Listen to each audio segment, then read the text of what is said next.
Okay.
All right. There's Mandy in the middle of us. Hey, Mandy. Her and I were talking, sorry. Hey, what's up, y'all? Hey, get me out of here. All right, I'm pulling you off. See ya. Welcome to Defense Diaries. I am your host, Bob Mata, and I am joined by my beautiful and brilliant co-host, as always, Allie. What's up, girl? Hey, babe. Hey, all. All right. So we are going to be digging into Bryan Kohberger. And before we do that, as always, Allie and I are going to do kind of like this casual intro, but then we're going to do like an actual intro. But I just want to make some announcements. We haven't posted our week this yet, or as of yet, but Mandy's getting the graphic put together.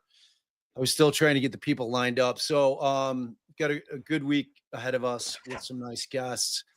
Tonight, obviously, it's just Allie and I. Tomorrow, if you're not familiar with him, we're having Tony Bruschi on. Tony has about, I don't know, 50 different podcasts. He covers everything. I do something with him weekly. I record with Tony weekly, and it was high time that I turned it the other way around and had him come join us, which he's going to do tomorrow night at 7. So I'll get that live set up so that you guys are seeing it ahead of time. So that Tuesday is at 7 o'clock. Wednesday, I am bringing on Anjanette Levy, who is of Law and Crime. She does tons of stuff. She's a long time reporter. It was funny when after I knew Anjanette personally from meeting her at different cons and stuff like that. And then I went back and watched when Allie and I were prepping for our Avery series, which is coming back in very short order, just so you know. I'm forcing Allie down to the basement to having we're going to have a really long recording session to work on a bunch of episodes for Avery. So that is coming. But at any rate, in prep for that, I was watching the Making a Murderer, and I didn't realize that Anjanette was like the main reporter that was like all over that case. So that kind of blew my mind. And then there was another case, and I can't remember, and I'll ask her on Wednesday exactly what it was, but it was another super high profile case. She had moved from Wisconsin to a different market, and sure as hell, there's Anjanette again in the thick of it. So she's awesome. I think that we're going to do Idaho 4 with her. I asked her what her preference was. She's saying she's knee deep in Idaho 4. I don't think she does as much with the Karen Reed stuff. So, and frankly, this Idaho 4 case, I think it's taken a back seat to Karen Reed just because Karen Reed's so imminent, but this case is going to be a thing. And we don't know as much about it as some might. We haven't done our own enough due diligence into everything that's out there to form, not that we're supposed to form an opinion, but to form an opinion. As you guys all know, Bob's initial opinion on the affidavit, the warrant, the arrest warrant. Right. Yeah, The probable probable cause cause. affidavit for arrest was that it was a strong affidavit. Now, again, we've maintained that that depends, that obviously everything that's in that affidavit has to actually turn out to be true. One of the strongest pieces, I believe, for both of us is the sheath. Now, for all we know, and Bob poo poos me every time I say this, but it's just a for all we know, he's going to get up there and be like, I gave this guy Joe Schmo came to my house the night before, frantically begging me for my knife. I loaned him my knife and my sheath. There you go. Or some other bizarre explanation. Yes, there is transfer evidence. All that is true, but we would still want to know, how is his DNA transferring right to a weapon that's under the body, things like that. So, we have not um formed any opinion over and above that. As far as our initial instinct, obviously, we maintain that all people are innocent until proven guilty. We have seen some flaws in some of the evidence that was in um, the probable cause affidavit, as far as which direction the phone was traveling and whether it was turned off or turned on. And You should uh, have waited for all this till I did the actual oh intro. shit, well, maybe he's got a. I forgot. I was going through what our week thing Yeah, was. yeah, I forgot. Damn it. All right, hold that thought because I want you to pick it up, No, like he's gonna have to do some burn it editing. into your mind so you can pick it back up. Because I want this for the podcast. Like that's perfect Yes, I stuff know, for I forgot the that we weren't and I'm officially sorry to interrupt you, but I'm like, no, why is you she were going through it? supposed to. Right. All right, Gee. so Wednesday, at any rate, it's going to be great with Anjanette. We'll get into Idaho 4. And for the record, I definitely think the PCA leans guilty. Um, Everything with me and Allison is always pending trial. I don't care what I think ahead of time. People ask for my thoughts. They're like, why don't you think he's innocent? Well, because I think the PCA leans guilty. That sheath for me, until I see otherwise, that they can come up with a reasonable explanation, or the profile that they pulled from it is hot garbage. One of those Right. two things. Other than that, like the sheath begins and ends everything for me. Alright, I Like, thought we were waiting for some of this okay. until you do. And then Thursday, Josh Schiffer's coming back, and he's going to be joined by my very, very dear friend who has not been on the show yet, but who I'm really excited to have on. I worked with him quite a bit on Law and Crime, and that's Rich Schoenstein, really bright guy. And he's more of he's a fence rider, hard. So like, because what I was looking for, what I really wanted to put together was a read panel where I had attorneys on both sides that could have a very reasonable, And meaningful. professional, meaningful conversation where I know we're not going to be name calling. We're just going to be trying to work it out. We'll rebut each other's arguments because like no one wants to invite me on their show to debate shit. So like I Alright, have to let's invite thank some people on there. people and get to it, because we don't have much time before you're on No, we another don't. live. I'm going on with Joel tonight at 6, so it's going to be a short live. So thanks, Melissa, Um, for gifting those 5 Defense Diaries memberships. That's very generous of you. Jesse, member for 3 months. Yes, she was definitely Mandy was in a modest sandwich. And thanks for your generosity of being a member. and we were the Uh, bread. love the purple shirt. I love my man in purple. He knows this. He knows this. He did That's that to true. brighten my day a little bit, I think. It's true. And brighten my own too. It's been a rough day. So listen, you've never invited me onto your show to debate, DB. I don't remember getting an invite. I think Ange is invited. Do you have a show, DB? Are you considering Ange's show your show? I'm not sure. We've already had one person co-opt her show, so just be careful with that. I'm protective of Angela. All right, so okay, now we're gonna do a hard stop and we're gonna do the actual intro. So Darren, this is where you're gonna pick it up. Uh you have 14 subs. Hey, you got to start somewhere, brother. Okay. So, ready? Here we go. Welcome to the docket. Oops, see, I screwed it up. I was Welcome to gonna the make docket. faces. Sorry, go. Welcome to the docket. All right. Wait, you're giggling. Sorry. Welcome to the docket presented by Defense Diaries. And this is our continuing coverage of the people of Idaho versus Bryan Kohberger. And I'm joined by my beautiful and brilliant co-host, Allie. What's up, girl? Hey, babe. Hey, y'all. So I want to dig into. There's been a ton of filings. This trial is set for August, and if you're not familiar with the Bryan Kohberger the Bryan Kohberger case, you need to come up from under your rock, come out It's from also under known your cave. as The also Idaho known as 4, the Idaho 4 case.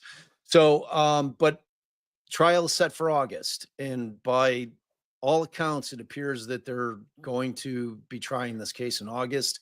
I haven't gotten any kind of sense that there's anything that's going to prohibit that from happening. We've got a new judge on the matter, Judge Hitler. It's being tried in a new county, and it seems like it's moving forward. I mean, that's to say that it couldn't be continued is obviously ridiculous. It can be based on certain things, but the way that it's proceeding now, and when I see this flood of motions in limine coming in like we did, it's real indicative that neither of the sides are really anticipating asking for a continuance. It looks like they're just going to want to forge ahead with this thing. So I thought what would be helpful, we pulled up now a lot of the filings between February 24th and current are in fact court orders, they're stipulations and motions in limine. So I kind of cherry picked the motions that I thought were the most interesting and the most impactful. Now, obviously, there's a couple of motions out there attacking the death penalty inclusion at sentencing in two different ways. There's one which is really, and we're going to save those to last because they're kind of the lengthier of the two. But just as well, I'm a just summarizing. You don't want me to summarize them now that you're bringing them up? sure, yeah. Do you want me to pull them up? I don't think so, no. Okay. So the first one is somewhat of what happened in Lori Vallow. If those for those of you that followed that, in that case, the defense asked that the death penalty be taken off of the table because of discovery violations. So that is some of what is being asked of here. The defense is arguing that the prosecution's discovery obligations under federal and Idaho Constitution and Idaho law, that they haven't complied with all of that. They did not timely disclose certain evidence, that there's mitigating evidence that is material when it may have been consequential to a jury's deliberation, that the obligation to disclose exculpatory evidence extends beyond what the prosecution are personally aware of and beyond the four walls of the prosecution office. It applies to federal law enforcement, state lab technicians, and other state actors. And basically, the overall gist of it is that there are certain things that they didn't disclose, and it's not necessarily limited to death penalty specific evidence, but just because they have failed to timely disclose certain evidence, that they should take the death penalty off the table based on due process.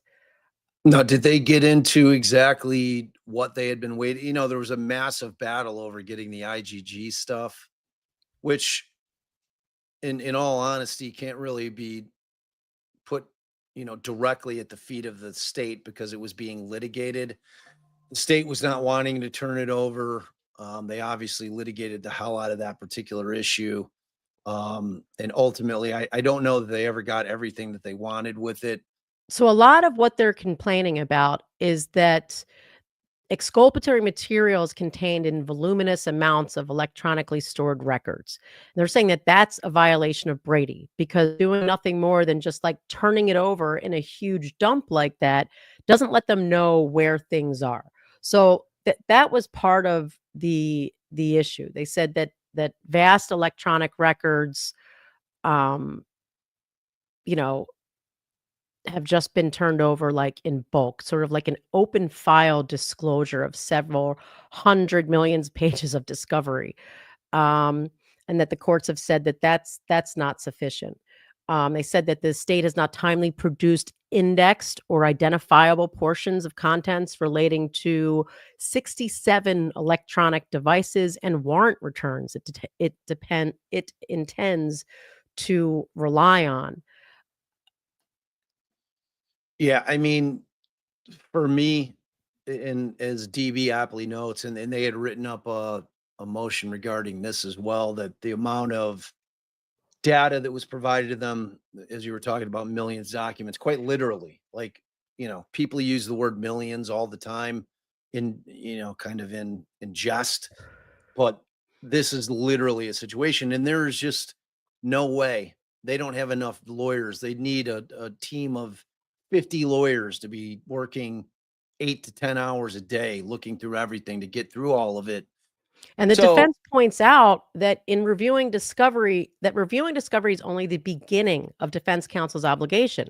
The defense must have the time and opportunity to conduct an independent investigation of the state's evidence. That's part of what they are indicating they won't have the opportunity to do here, because it's getting turned over late and because it's getting turned over in this open file way, without clearly delineating what is what and not clearly delineating what is exculpatory. They note that this is a capital offense and there's heightened due process as one of the reasons that the court should um, take the death penalty off the table. And they said that they have been prejudiced by the state's failure to fulfill its disclosure obligations, because the state, and then to read a portion of it, it says, because the state has failed to satisfy its disclosure obligations in a manner that would enable Mr. Kohberger to further investigate and incorporate exculpatory evidence into his defense for an August 2025 trial, Mr. Kohberger will be deprived of a fair trial and the right to effective assistance of counsel if the court does not remedy this situation. The court has wide discretion to remedy discovery violations as appropriate under the circumstances. Generally, when the state has failed to timely produce evidence in violation of the Constitution, the trial court must choose between barring further prosecution or suppressing the state's most probative evidence. Kohberger is not requesting dismissal of the indictments for these violations, at least at this point. But 5 months remain before trial. The defense believes there are remedies that this court can order in short of dismissing that will likely remedy a significant amount of prejudice. And again, that is obviously taking the death penalty off the table. And another thing that they complained about is that the state be prohibited from introducing expert testimony and underlying evidence that has not been properly detailed in an expert disclosure, for which the deadline was January 9th, 2025. And they go on and say again that the state provided what they call hot documents, indexed and information that intends to rely on, as well as Brady and Giglio evidence in accordance with the minimum standards of voluminous electronic discovery. Again, talking about how this compounding late disclosure with an extreme amount of discovery that's provided in a format that does not meet the minimum standards the courts have considered. which is a legitimate beef, especially in a death penalty case, because there are heightened standards. I mean, they're trying to kill somebody, that being the state. So, they're tried differently. And, we had the same thing in Allen, wherein it was much less, but still a lot. It was 2 terabytes there. And, that was overwhelming for Brad and Andy. And even when they got Jennifer on, and they had Max and they had, a couple other people that were trying to dig through it, but they never got anything indexed. It was never put together in a cogent fashion, and it came to them that way. In a death penalty case, I think there's a strong argument that the state just can't dump 16 terabytes of shit on them and be like, "Oh, good luck. See you at Right. trial."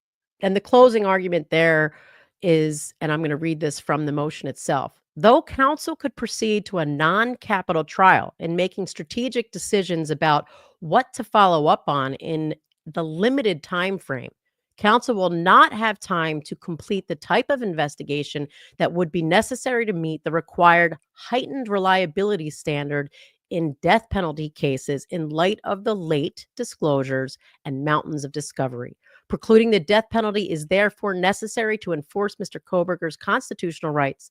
This remedy will also reduce the significant risk of seating a conviction-prone jury that does not hold the prosecution to their burden of proof. a fact that would exacerbate the state's already gained strategic and resource advantages. Though a risk will remain that the extensive and prejudicial pretrial publicity will negatively impact the fairness and accuracy of the jury's fact finding, this risk will be mitigated when it is not compounded by the process of death qualification, a process that skews the jury towards conviction and death during voir dire before a single piece of evidence has been presented. And again, they're also asking for certain experts' testimony to be precluded if they haven't complied. And then the second kind of piggyback argument here is a different motion that deals with the fact that Mr. Kohberger, has autism. It's a motion to strike the death penalty regarding autism spectrum disorder. And specifically, they are arguing that due to impairments in communication, reasoning, social skills, and impulse control, people with autism spectrum disorder are insufficiently culpable to be executed. They argue that the deterrent and retribution aims of the death penalty are not met by executing people with autism spectrum disorder. Now, that's just saying that part of the death penalty is what they're saying a deterrent to scare people from committing this type of act again, and also retribution, and that those aims aren't met when you have people with this type of impairment, is the argument the defense is making. They also argue that as awareness of autism spectrum disorder becomes more widespread, evolving standards of decency condemn execution of people with autism spectrum disorder. This is not that dissimilar of an argument that they say for people who have other limitations, that they have a very low IQ or some other form of mental disability that just makes it, I guess they say, condemning it because it's condemned because decency standards when you deal with people with those types of impairments. They're arguing that the death sentence for people with ASD, that's the abbreviation, are inherently unreliable because defendants with ASD cannot present mitigating evidence that will be meaningfully considered by the jury, arguing that they are less able to meaningfully assist their counsel, that the demeanor of a defendant with ASD will likely create an unwarranted impression of lack of remorse for their crimes. So that impairs maybe the decision to call a defendant to the stand because you don't want their demeanor to be misinterpreted by the jury. Again, they argued that people with ASD make poor witnesses, and that evidence of a defendant's ASD will likely be perceived by the jury as aggravating instead of mitigating. And then they argue that even if the court rejects this categorical approach, it should remove the death penalty because case-specific factors create an unacceptable risk that a death sentence will be imposed in spite of factors requiring a lesser sentence, including a pervasive media narrative that assigns sinister meaning to symptoms of Mr. Kohberger's disability. And that's the crux of the argument that they make in that regard as another basis to strike the death penalty in this case. So I'm assuming that they have an actual diagnosis of autism, that he's on the spectrum, because we know that he's got that, whatever they call that, snow vision, or I forget what it's called all the time, but the things that I've read that he's written that you and I were looking at recently are obviously troubling in a lot of different ways in terms of the way he was feeling, assuming that was him. Visual snow, thank you. It's like, it looked like him, the picture, and this was in 2010, 2011. So I don't think anybody was using some kind of magical forethought and foreshadowing with respect to this crime taking place, a Yes, dozen, 12 years beforehand. There was an affidavit attached of a doctor because the defense did recognize in this motion that there was a deadline for filing this type of motion. And they say that good cause for filing it late is laid out in the affidavit of Dr. Cecile Reynolds. So that is something that they recently were able to secure this diagnosis. I'd assume through Dr. Cecile Reynolds, you Yeah. know, And just so people have an understanding, when, like, in a death penalty case, when the lawyers file motions like this, it's you're not supposed to take from it any kind of sense of defeat from the side of the defense. It's merely they have to protect their clients' rights. They have to make sure that they get everything filed that they need to. It's like when we had Kirk on the other night, and he was talking about death penalty certified attorneys. That they know everything that needs to be filed in order to ultimately protect their client from being killed by the state. Because it's a two-part thing there. It's different than your typical case wherein, you're worried about uh, guilty or not guilty. Here, you've got guilty or not guilty, but then you've also got this concept that the government is trying to end his life. So, which is really another trial in and of itself. So that's just something that is always going to be filed in cases of this kind, where you have the death penalty that's on the table. If people are like, "Oh, well, he's filing," and it is him. So when you see in a filing they refer to the gender as like him or her, and you're like, "Wait, the lawyer's a woman." It's always Kohberger's motion filed on his behalf by his attorneys. So, but in Kohberger's motions here, they've got to set themselves up for, in the event that he is found guilty, that they have enough in mitigation, or they've made the arguments wherein they can find that he shouldn't have been sentenced to death if they do in fact sentence to death. So this certainly preserves that issue for the appellate court if it gets to that step. But which is why they file these things ahead of time. It's like I'm always telling you guys, pretrial motions that's where it's at. It's where the action is. It's where all the action is in all the cases. It's where you can find out so much about the case, but the only thing that you're really not going to find out about is all the evidence. Which is I've been doing battle because, like, where I sit right now, I think that Kohberger's probably the right guy, but that's absolutely pending trial. My mind can absolutely having an initial opinion does not mean that I've in any way, shape, or form formed any kind of final opinion. That would be absurd. I don't know what the evidence is. The evidence hasn't been vetted. However, just kind of based on a lot of different things that when I look at it objectively, and having been around some folks that may fit the picture. I don't know. It's like we have to wait and see. But it's like I always use the kind of the example of Huerman. You guys think they got the right guy in Huerman? I mean, obviously he's innocent until proven guilty. That's always the case. That's never not the case.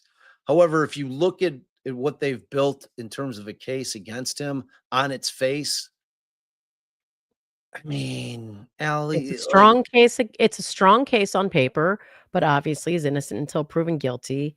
However, it's one of the, strongest of the recent cases that haven't gone to trial yet that we've discussed.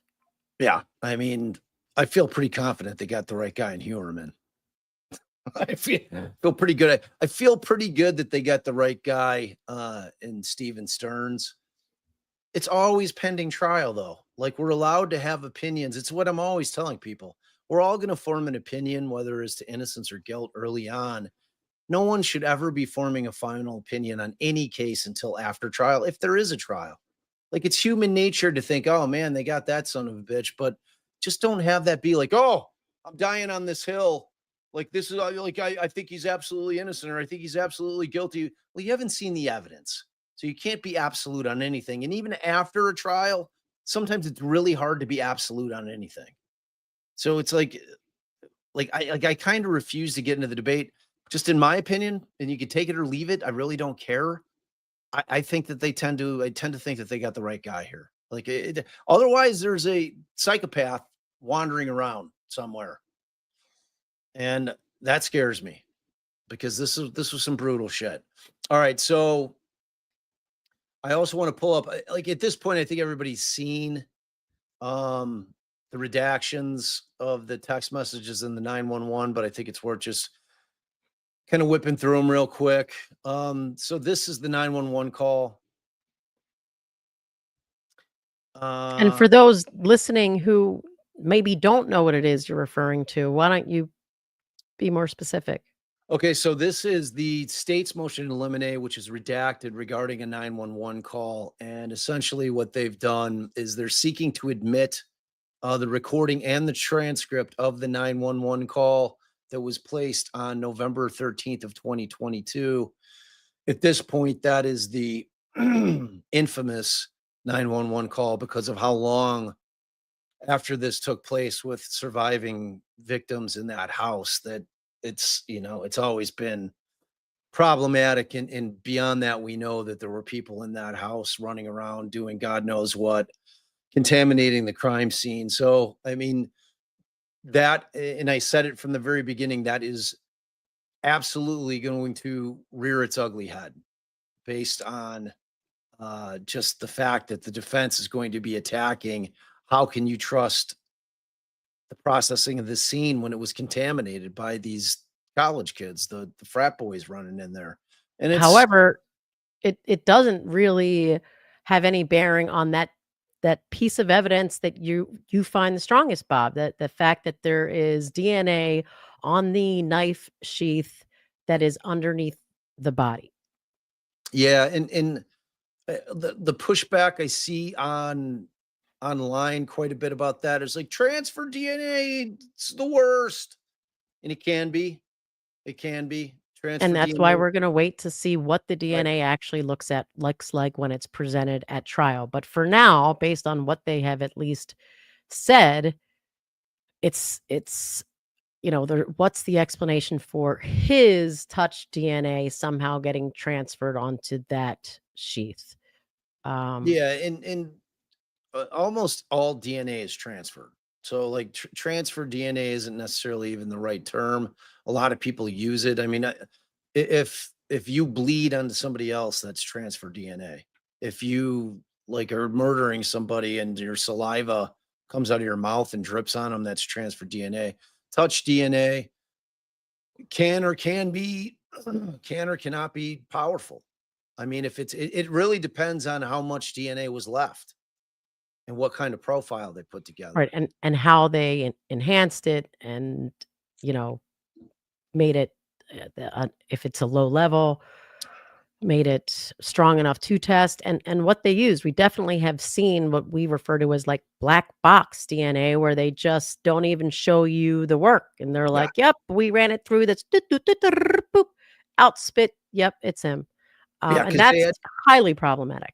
highly, because like we hated Touch DNA and Garcia because they came Well, up we with it.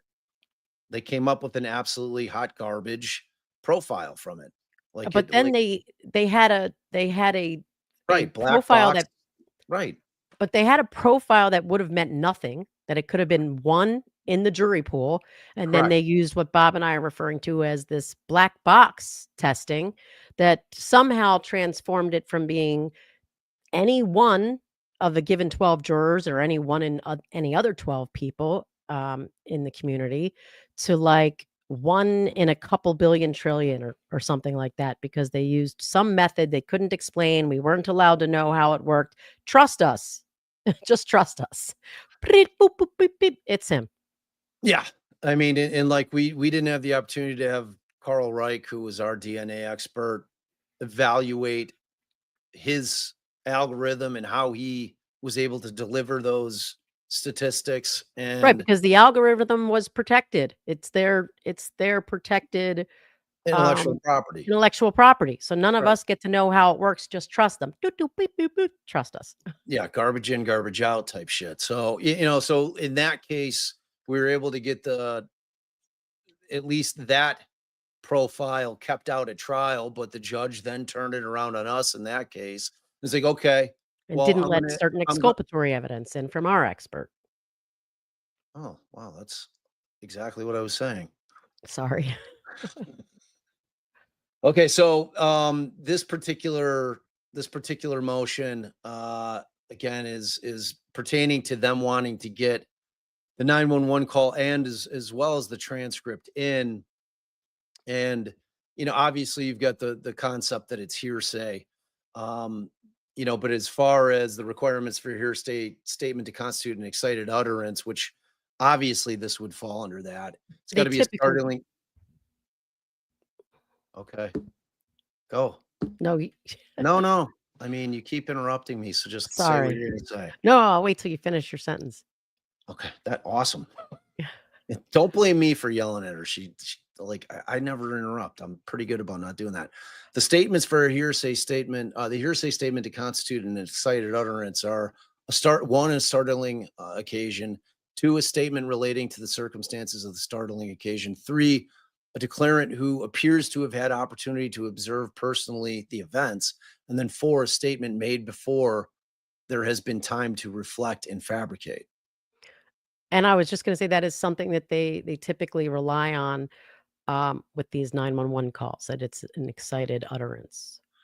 Yeah, for sure. And then so here in the case of the bar, most of the declarations made were present sense impressions.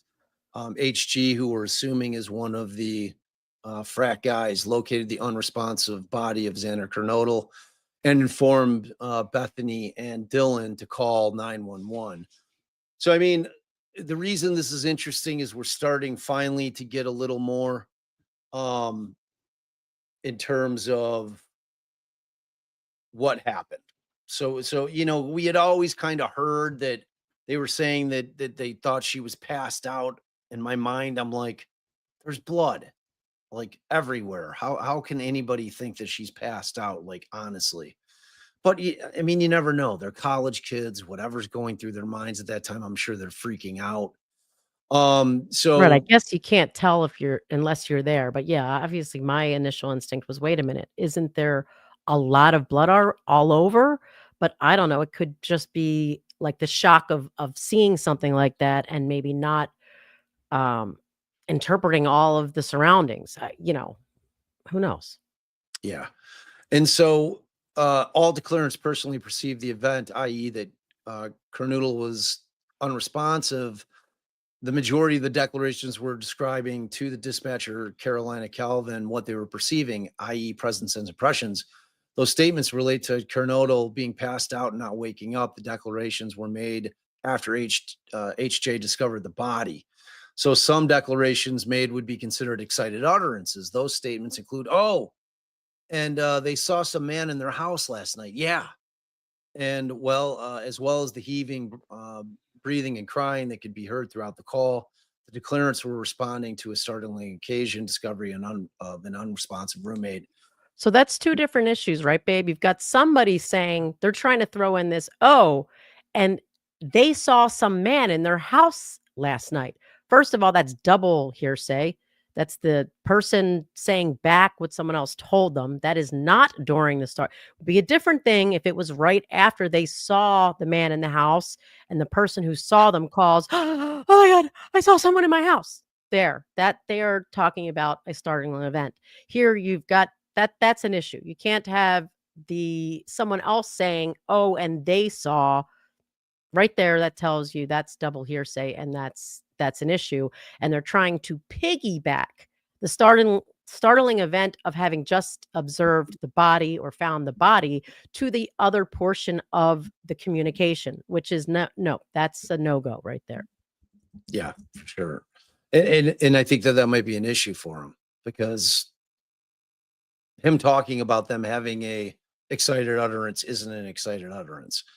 So the statement regarding a person being in the home is in direct response to why Kernoodle might be passed out. All statements made while the declarants are processing what is happening and were made before an opportunity to reflect and fabricate why Kernoodle or Nodal is unconscious. Clearly, the statements of BF, DM, EA, and HJ and the dispatcher Carolina fall within the hearsay exceptions. I don't know if all of them do. No, they definitely don't. We just pointed out some that don't. And what they're saying right there is absurd that these words were said before they had time to fabricate. However, the words that were said to the person who says they had plenty of time to fabricate And if they wanted frankly, to. yeah, and frankly, as far as this case is concerned, I mean, how material is the 911 call anyway? It's not really bringing much to the table. It doesn't really help establish a time of death. It doesn't help identify a suspect. Like there's not much to it other than to invoke sympathy and emotions from the jury Right, anyway. I would agree, it's not helpful to the defense at all, but it is sort of to your point in many conversations with me, helpful to the defense in some sense because it brings up the fact that why were these other people called before 911? Why is a frat boy called? Why is he there on scene? How did this come about? And what does that information, what does that information tell you, and what other things come from that? Which Yeah, but frankly, that's more helpful for the defense than it is for the state. Oh, that's what I was saying, that this I don't believe this helps the state, but there are parts of it, aspects of it that can be used to further investigate and bring facts forward that are uh, helpful to the defense. Yeah, true. So I guess the point being is how hard is the defense going to try to keep it out? Because ultimately, at the end of the day, you want the information coming in that there was other people in that crime scene, you know, and or frankly are the ones who called the 911 call in. So like to me, if you're the defense, this might be one where you're like, all right, let it in, because you know that you have some ammo coming from it. So this next one is a state's motion in limine regarding the text messages and testimony. And again, you're going to have the same type of hearsay issues here. And the state is saying that they're excludable um, at trial. However, there are exceptions to the hearsay rule. And Idaho rule of evidence 8031 is present sense impression. And that is basically like you're describing what you're seeing and how it made you feel. And then Idaho rule 8032 is the excited utterance where you're like, oh my God. So clearly what we're going to see here when we get to the text messages are, I think would definitely qualify as excited utterances But as you do far have sorry. go ahead. I was just gonna say it's much harder to get in text messages as an excited utterance because you're not hearing the emotion in their voice. That's part of what people sort of rely on. The example that I did earlier, such as, "Oh my God, there's somebody," and you're hearing the way they breathe, the way they talk, things like that. Although in this situation, there are some facts in the text themselves that speak to their emotional state, as you'll hear as Bob goes through it more. Right. So when we get to this is a series of text messages between three people. It was Dylan, Bethany, and Kaylee. And essentially what we're going to be seeing is the text messages between Dylan and Bethany, the two surviving um, roommates. And was significant to me is a couple of things. One, you recognize right away that either a phone call or other text messages preceded this. There was a point in time when Dylan's like, I just saw a dude in all black walk by my room. So, or I saw a person, whatever she says. So that precedes these text messages because when you start reading some of the context of what they are or the content of what they are, you're like, what? So DM to BF, no one is answering.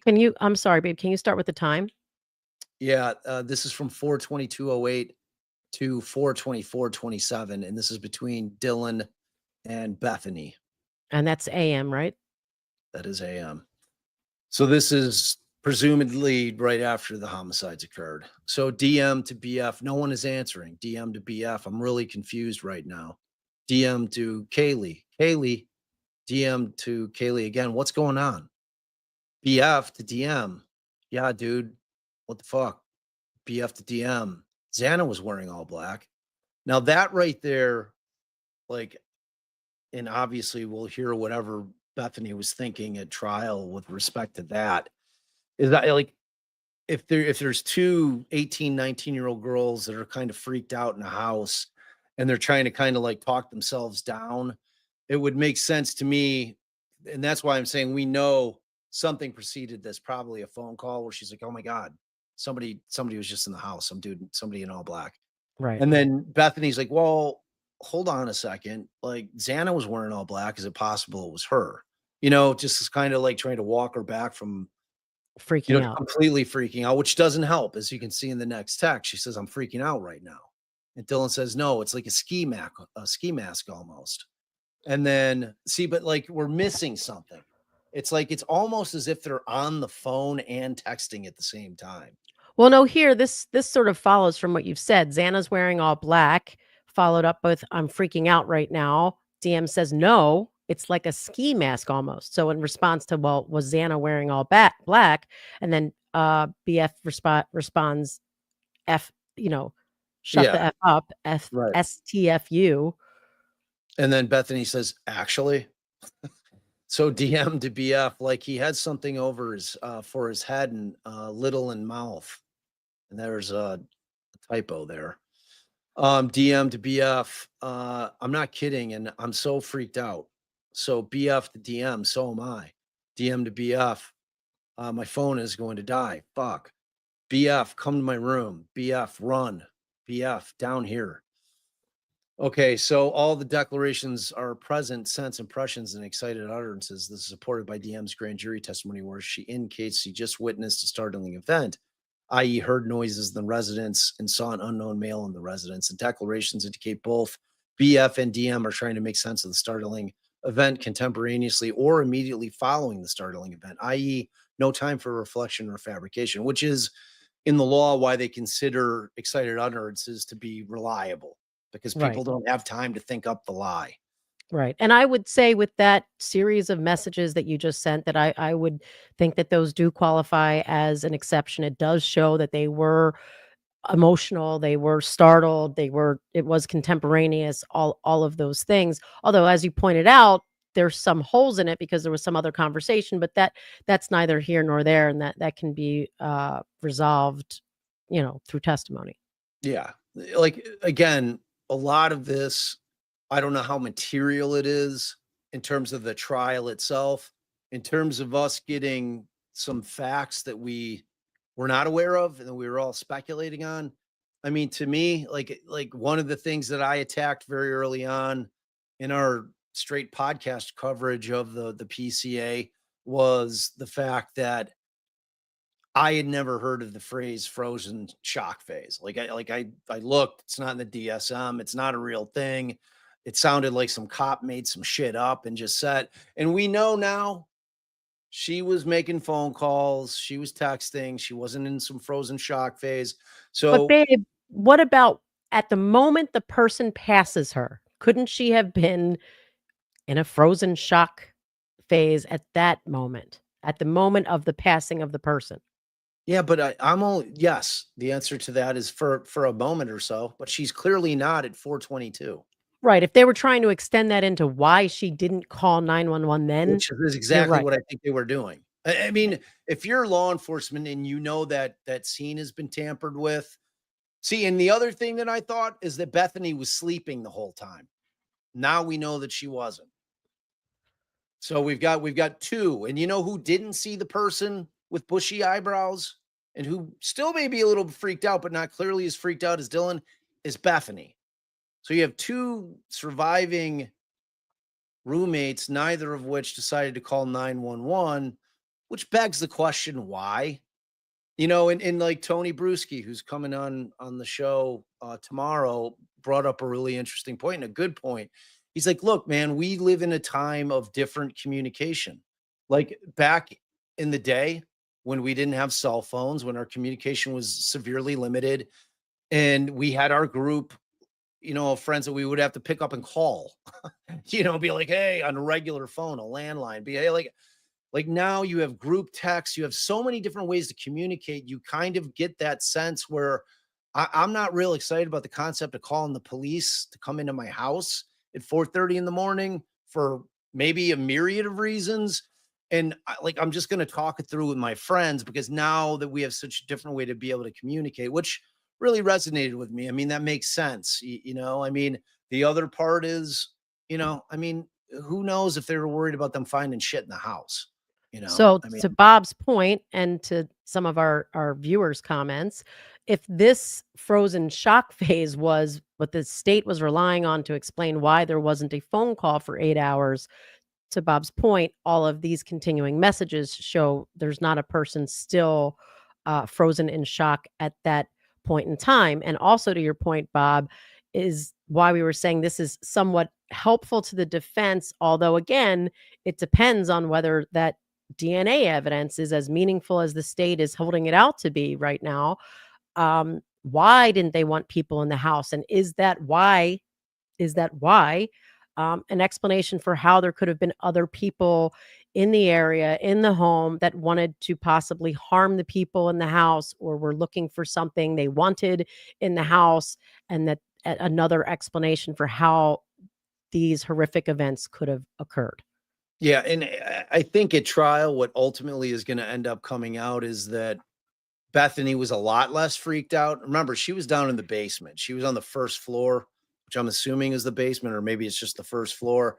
So she was 3 floors below, the top floor, with Kaylee and Maddie.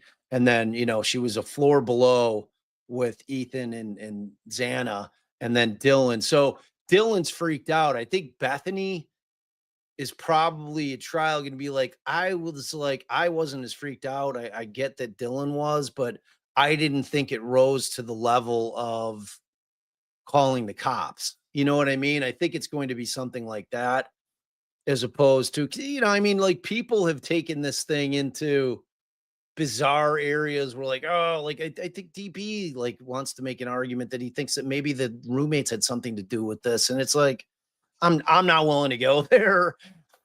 Like, Right. I'm not. It Um, more, like you've always pointed out, sort of shows, is it possible they didn't want police in the house for some reason? And is whatever the reason they didn't want the police in the house, the reason that this killer was in the house to begin with? right. Exactly. So then you could see at 4:24:39, DM calls Ethan. Call goes unanswered. And then DM and BF continue at 4:24. She says, I'm screwed though. So she's just going through them.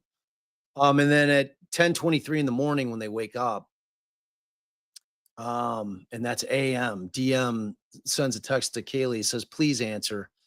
DM to Mogan, are you up? DM to Kaylee again, are you up? So, I mean, that kind of shows you, and then we skip into 11:39 a.m. DM has a text exchange with her father, BM, and then these statements are not hearsay, as they will not be introduced for the truth of the matter asserted, but instead to show a timeline for the morning. So DM receives a text from Jay saying, bro, this text message will not be introduced for the truth of the matter inserted. At 11:58, DM calls EA. And this phone record is not a statement pursuant to IRE 801. So, I mean, it's interesting. Like, the thing about that is it really just kind of like gets you more into potentially what may have gone down in that house, more than we had, at least. It's certainly not filling the full picture out. We won't know that until testimony takes place at trial. So another interesting state's motion to eliminate was regarding improper death penalty comments. And this is basically the state saying, hey, look, we don't want Ann Taylor pointing over to our table and saying, well, the state's attempting to kill Bryan Kohberger a bunch of times throughout the course of the trial, much like the defense doesn't want the state using the term murderer, doesn't want the state to use the term murder weapon, any of the red rooms, they don't really want them to use in relation to Bryan Kohberger. So it's sort of like you're always saying, Bob, what's good for the goose is good for the gander. If it's prejudicial to the defendant for the state to use those kind of terms directed to the alleged accused red rummer, then using it in that sort of way as directed to a lawful sentence of a death sentence is prejudicial to the state, right? Is their Yes, argument? it's exactly their argument. All right, I got to go over to Joel's. Do you want to continue on for a bit? I can go over, I think what would be beneficial, and I think it's probably what you have up now, and hopefully somebody can send it to me directly, is what evidence we now know the state is going to introduce at trial. So, but I don't know if you want to save this for another day and not go up against uh, you and Joel, or you want me to go No, through no, this and send the no. people Absolutely, afterwards? no, absolutely stay on this. All right. I have a schedule that I'm trying to keep, and Joel had asked me to go, so I told him I'll go. Can you guys this Tracy, it's the state's motion to eliminate regarding self authentication of the records and reliance. It's that particular motion. And the only other one that I was going to go over tonight, Al, was the it wasn't the IGG one. There was one other one that I liked, but that one's interesting though. The one that I had just had up. I There don't was know what there that is. was the one about 13.1. It's a piece of evidence that they're trying to they're concerned about it. It's the one where it's a scraping from under Maddie's nail, and there's three contributors, and it's inconclusive. Oh, yes, as I to definitely did wanna where- go over that. So if Mandy or Tracy can send me those 2, the motion lemonade about the evidence they wanna get in, and then the defense's motion regarding inconclusive DNA, although I did review it and I remember the crux of it. But for the purposes of putting up the motion, I do want to be able to put up the motion that lists all the evidence. And while we're waiting for that, you can go, babe. Okay. Um, Sleuthy did send me some paperwork about the DNA and it being at a 0.168 amount. So maybe we'll do another live on that at some point in time. Um, But actually, Sleuthy also sent me a little timeline of what the roommates were doing at that point. And this goes to what Bob just went through. So maybe I'll pull this up real quick and um wait and let you guys see it in a very neat little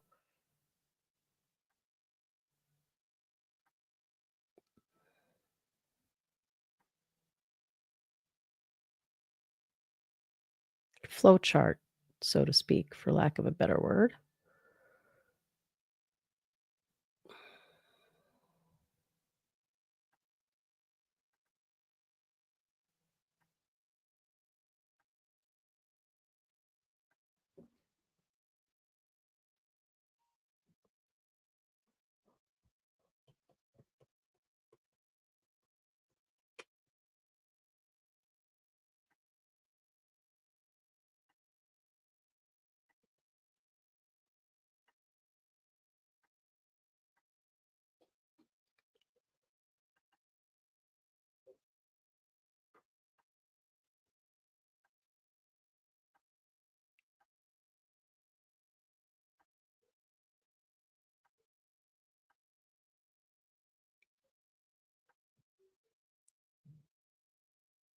So this was sent to me by Nicole Sleuthy Goosey, and it starts at 2:10 a.m.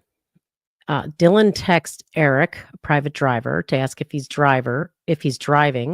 At 3:56:30 a.m., a white vehicle is seen on surveillance from 1112 King Road at the intersection of King Road and Queen Road, heading towards the crime scene. At 4 a.m., Xana receives a DoorDash order at 1122 King Road, and Dylan is awoken by what she believes is the sound of Kaylee playing with her dog in an upstairs bedroom. At 4:12 a.m., Xana is awake and using TikTok. At 4:17 a.m., a security camera from 1112 King Road picks up audio of what sounded like voices or a whimper, followed by a loud thud.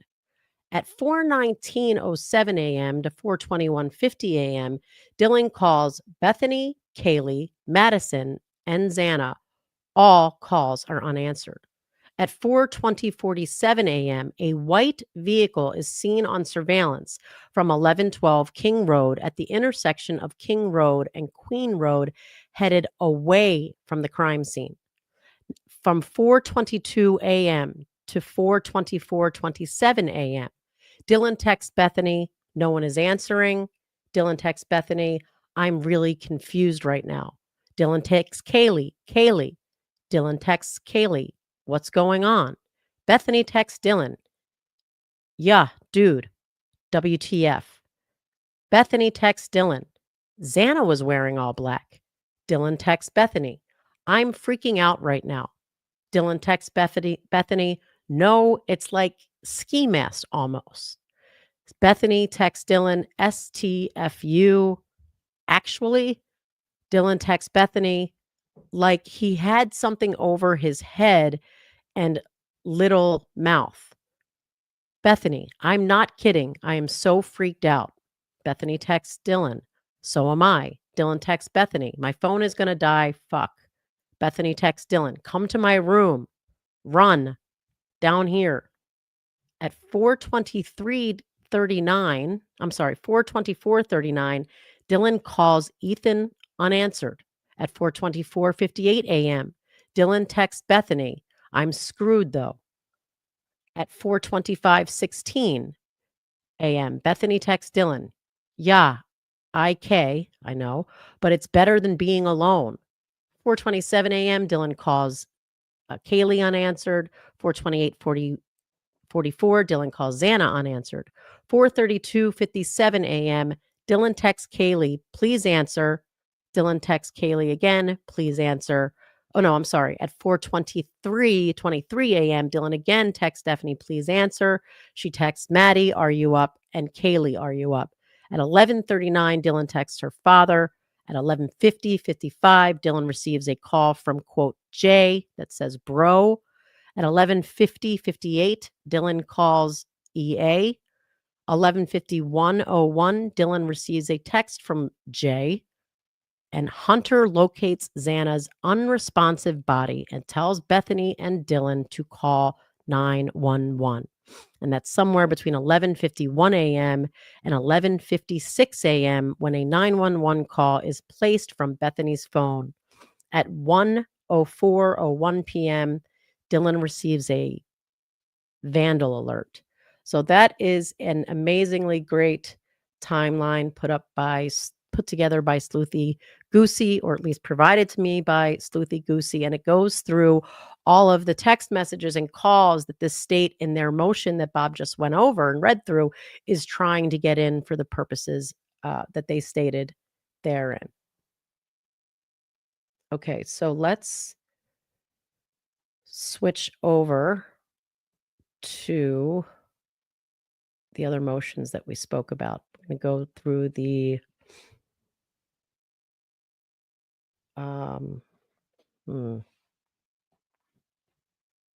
maybe Sleuthy sent me this as well. Let's see. All right, we'll start with the inconclusive data one because Sleuthy also sent me that. Thank you very much. And if you've got the motion in limine by the state about the evidence they want to get in, I'd like to go over that as well.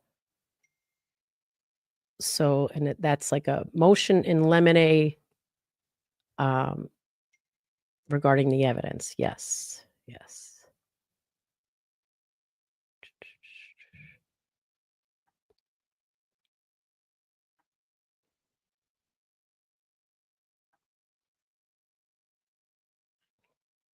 Okay, and this one I'm just going to tell you guys about. I did read it.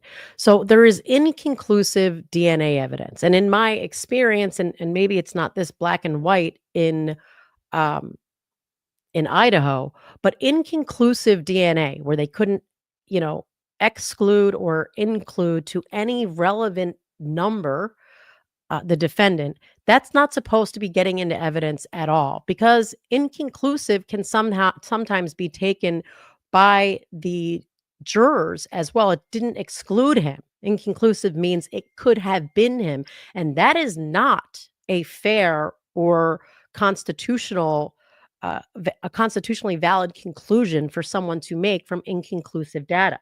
So the defense points out in their motion to exclude certain DNA evidence from which the defendant it was inconclusive as to the defendant from being presented by the state, so that the jury doesn't make that invalid, false, unsupported conclusion that possibly could be Mr. Kohberger. So they point out in that motion that the state indicated that the entire reason that they included this inconclusive DNA evidence to the grand jury was because it was exculpatory and it was supposed to be helpful to the defense. I sort of might call bullshit on that and say that it was for the precise reason that the defense is trying to keep it out here. It's so that those jurors have the possibility of concluding, well, he wasn't excluded. It's inconclusive. That means it actually could be him. And again, that under the science, that is absolutely, without a doubt, not a fair determination to make from inconclusive data. So inconclusive results are not supposed to be included at all. And in this motion, the defense points out that Mr. Kohberger, and I'm reading from the motion now, Mr. Kohberger has disclosed that through further independent laboratory testing, he is eliminated as a contributor to item 13.1, to that same item that the prosecution was saying it was inconclusive. And now I want to make clear what exactly 3.1 is. It's a swab of the left fingernail clippings from Madison, MM. The data consisted of a 3-person mixture. The statistical or likelihood ratio was calculated assuming that MM was a contributor to her own fingernails. And then some of the testimony that followed is redacted. But in any event, it was inconclusive as to Mr. Kohberger. So turning back to this defense's argument here, Mr. Kohberger has disclosed that through further independent laboratory testing, he is eliminated as a contributor to this item 13.1. When Mr. Kohberger sought to overturn a grand jury indictment, he argued that Miller's testimony was inadmissible and misleading. The state argued that the testimony was presented to the grand jury as exculpatory in an effort to elicit favorable evidence for Mr. Kohberger. The independent lab tested conducted by the defense related to item 13.1 is indeed exculpatory. Mr. Kohberger is excluded, and the state should be precluded from misleading the jury in any way.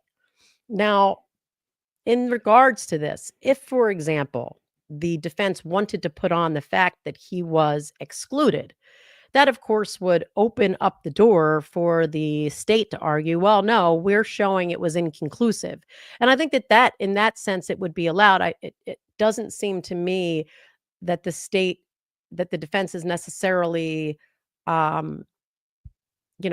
trying to do that. And I guess we'll have to see. But at this point, all they're trying to say is the state should not be allowed in any way, shape, or form to mention this, to tell the jury that it was inconclusive as to him.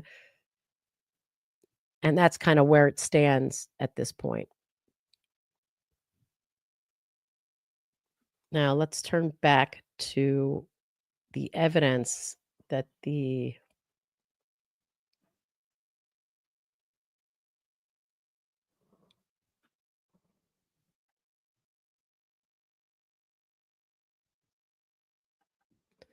and this is the state's motion for self-authentication of records. So the purpose of us sharing this with you today is so now we know a lot of the evidence that the state intends to offer against Mr. Kohberger at trial. So I'm going to actually pull up the motion here for those of you on YouTube so that you can follow along and see what it is the state has listed in this long list of evidence that it intends to introduce at trial.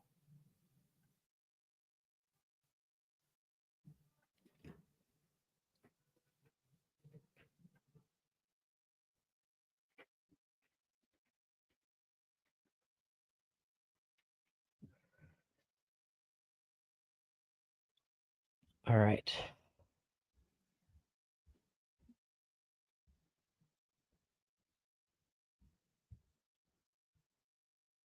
So here's the list. At trial, the state intends to introduce the following certified statements and/or records. They've got, and I think these are by evidence number 1320. Oh, no, I'm sorry. 1320 Linda Lane surveillance footage for November 13th, 2022, as well as surveillance from 1330 Linda Lane from that same date. Albertsons, and that's in Clarkston, Washington, video surveillance and business records for November 13th. The Amazon financial and user records for Bryan Kohberger. Now, the assumption here is that they're trying to show that he purchased a knife or a sheath, whatever the case may be, his purchase history from Amazon. They have the AT&T phone records for Bryan Kohberger, Madison Mogen, Xana Kernodle.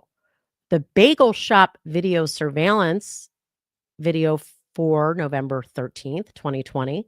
Bank of America records for BF and Xana. Banner Bank banking records for Ethan Chaplin. Cafe Artista video surveillance for November 13th, 2022.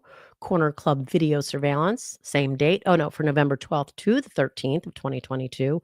Corner Club financial transaction receipts for sale for November 13th, 2022. The DeSales student records regarding Bryan Kohberger. Dick's Sporting Good records for sale to Bryan Kohberger. Discover financial records for Kaylee. DoorDash records for Kaylee and Ethan. Early warning records. Elan financial records for Kaylee. E&S Services, this is in Pullman, Washington, surveillance video for November 13th, 2022. Farmers Insurance surveillance video for November 13th, 2022. Floyd Cannabis Company video surveillance for Bryan Kohberger. Grub Truck video surveillance video, November 13th, 2022. Harbor Freight business and surveillance records. Idaho Central Credit Union bank records for Madison Mogen.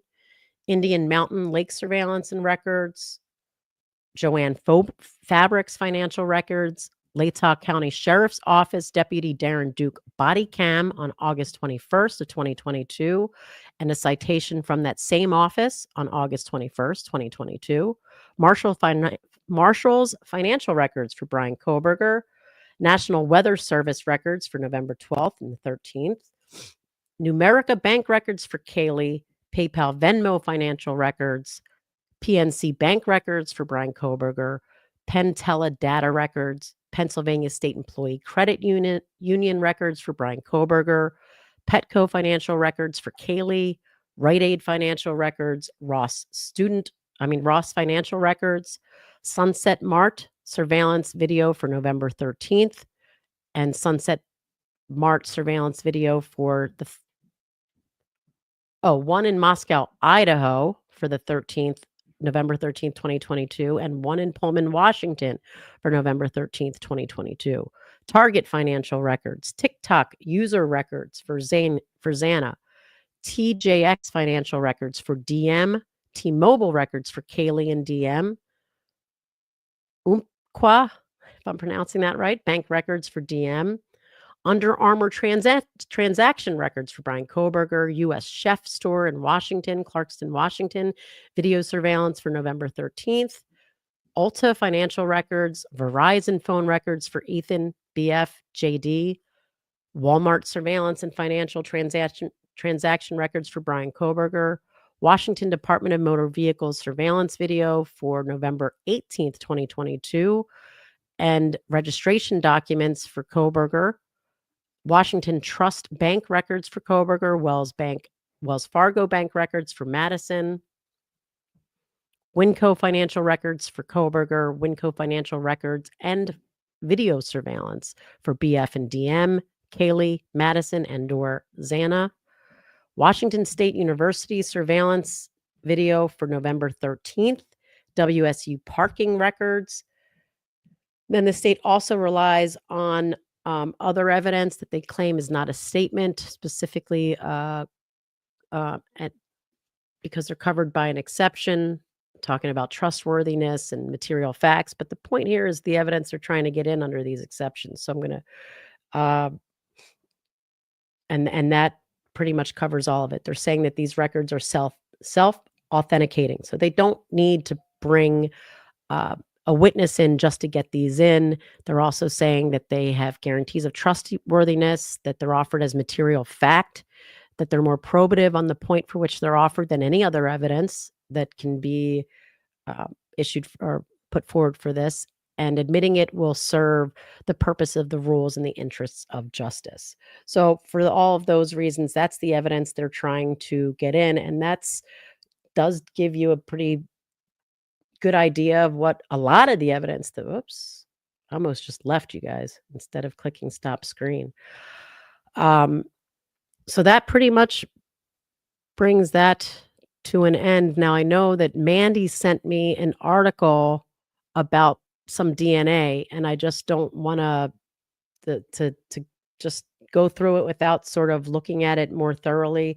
I am very interested in doing a full episode on the DNA evidence in this case. I need to do a lot of research into what's out there. I don't even know if there's enough available to us in the public in order for me to do the type of inquiry or analysis that I would want to do in order to figure out how strong this DNA is or what the weaknesses might be. And although some of what Sleuthy already provided as far as the levels is something in and of itself. So why don't we, I was looking to see if we had any super sticker questions or comments. We don't at this point. We've gone through the defense diary, all the member stuff. I do want to thank all of our members and all of our patron members, YouTube members, and all of the listeners and viewers out there. Actually, I am wondering, Mandy, is there something you can do or I can do to transport all of our YouTube viewers over to Bob and STS when we end this stream? But as I was saying, Mandy did send me something about DNA specifically regarding touch and transfer DNA, how it remains misunderstood and it still poses a high risk of wrongful convictions. And I think it's very important. And as I said, I do think that Bob and I will do a separate live covering some of the DNA issues and DNA evidence in this case. I just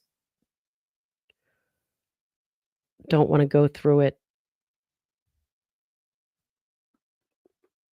on the cusp like this. However, Sleuthy Goosey is giving me all sorts of information right now, but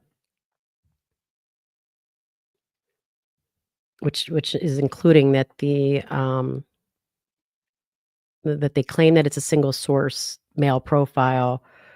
The swab was done on the leather strap, the internal metal area of the strap. The snap itself may never have been swabbed for DNA, and Q1.1 wasn't tested for blood or saliva. And I do know, as Sleuthy is pointing out in the message that she just sent me, that the defense has no ability to retest it because due to the fingerprint process on the sheath, so that they basically used up all of the DNA evidence. They can't test it anymore. There were 2 other male profiles found at the crime scene, unknown B and unknown D. Neither of these were run through CODIS or subjected to IgG testing. And the quantity of DNA detected from Q1.1 was 0.168.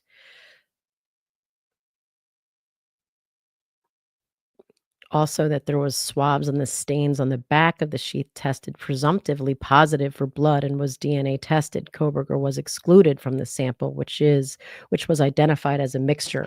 So all of this is to say that yes, this has been one of the strong I'm not even going to say one of the strongest piece of evidence that has us thinking the PCA and the evidence here leans very strongly towards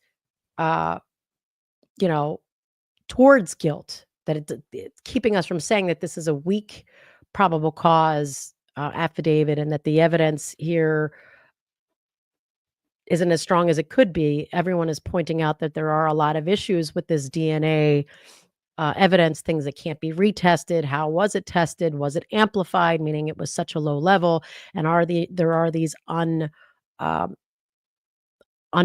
DNA providers. So there is a lot out there, and there's a lot that all of you who have followed this case from the beginning may know even more than me. I just like to point out that for Bob and I to speak on it, we need to do our own independent analysis of or review to such a level that we feel comfortable speaking on it from our making our own opinions and forming our own perspectives on it. And we just haven't had the chance on this case to delve that deep into everything to talk about it. But one of the things that I've at least pointed out from day one is it's going to depend to me about this DNA. That's always been something that I have retorted back to Bob about the DNA. Well, wait a minute. They're saying it's a single male profile, but how did they get there? And are we sure that that's the case? Like, we don't know until it's challenged. And that is why, we keep saying a lot of this depends on, is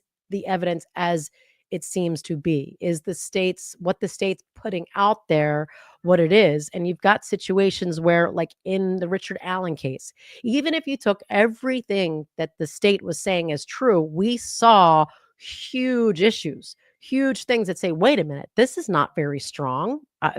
Where's, this is relatively weak, but if you take everything here that the state said to be true, it does lean a lot towards guilt. However, as I said earlier, there's already a lot that the state said put out there as true that has been completely shown to not be true, such as where the phone was traveling and the direction that he was traveling at certain times, and was the vehicle picked up on certain cameras, all of those things. And again, as a lot of you are pointing out, these issues with the DNA. So,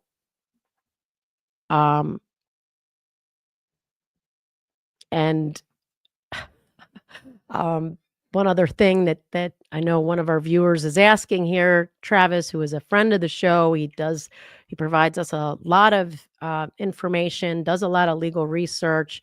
He wants to know what band we go see nearly every year with our group of friends, and that would be My Morning Jacket, although there are several others. I mean, we go every year to see Pearl Jam, but My Morning Jacket we see multiple times a year with a very large group of friends. So I'm thinking that's what he's asking. All right, so Mandy did get the link set up, and I just want to thank Melissa again for gifting another 5 Defense Diary podcast memberships. Very generous of you. And again, just want to thank all of our Patreon members, all of our YouTube members, and all of our listeners and viewers, because without you, I'm just an old woman talking shit. All right. Bye, guys.